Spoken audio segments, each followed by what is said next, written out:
प्यारी कहानियों में आप सबका स्वागत है। आज की कहानी है मेहनत का फल का महत्व। एक नगर में प्रतिष्ठित व्यापारी रहते थे जिन्हें बहुत समय बाद एक पुत्र की प्राप्ति हुई थी। उसका नाम चंद्रकांत रखा गया। चंद्रकांत घर में सभी का दुलारा था। अति कठिनाई एवं लंबे समय इंतजार के बाद संतान का सुख मिलने पर घर के प्रत्येक व्यक्ति के मन में व्यापारी के पुत्र चंद्रकांत के प्रति विशेष लाड प्यार था, जिसने चंद्रकांत को बहुत बिगाड़ दिया था। घर में किसी की बात का अभाव नहीं था। चंद्रकांत की मांग से पहले ही उसकी सभी इच्छाएं पूरी कर दी जाती थी। शायद इसी के कारण चंद्रकांत को ना सुनने की आदत नहीं थी और ना ही मेहनत के महत्व का आभास था।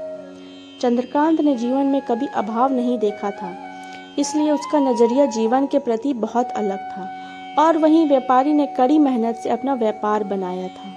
ढलती उम्र के साथ व्यापारी को अपने कारोबार के प्रति चिंता होने लगी थी। व्यापारी को चंद्रकांत के व्यवहार से प्रत्यक्ष था कि उसके पुत्र को मेहनत के फल का महत्व नहीं पता।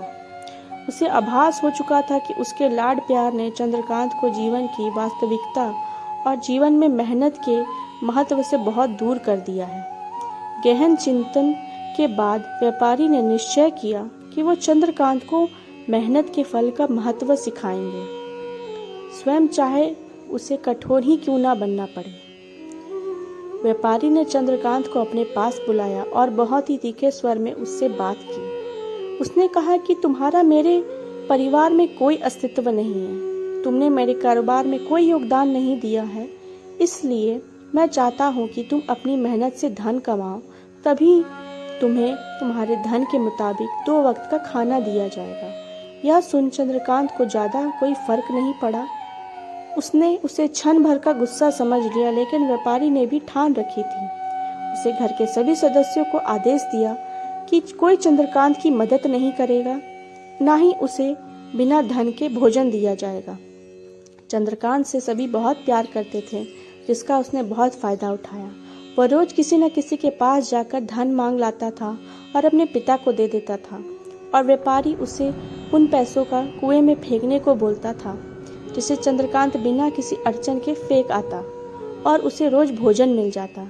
ऐसे कई दिनों तक चलता रहा, लेकिन जब घर के लोगों को रोज रोज धन देना भारी पड़ने लगा, सभी उससे अपना कन्नी काटने लगे, जिस कारण चंद्रकांत को मिलने वाला धन कम होने लगा और उस धन के हिसाब से उसका भोजन भी कम होने लगा। एक दिन चंद्रकांत को किसी ने धन नहीं दिया और उसे अपनी भूख को शांत करने के लिए गांव में जाकर कार्य करना पड़ा।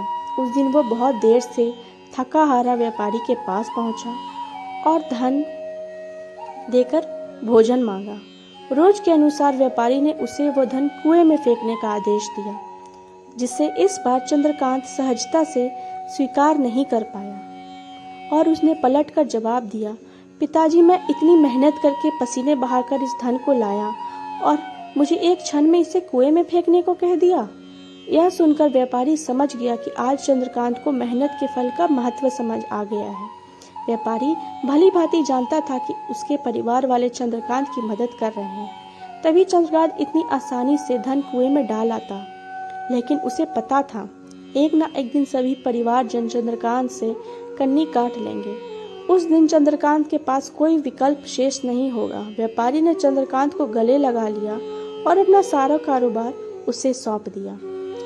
इस कहानी से हमें यह शिक्षा मिलती है कि आज के समय में उच्च वर्ग के परिवारों की संतानों को मेहनत के फल का महत्व नहीं पता होता, और ऐसे में यह दायित्व उनके माता पिता का होता है कि वो अपने बच्चों को जीवन की वास्तविकता से अवगत कराएं।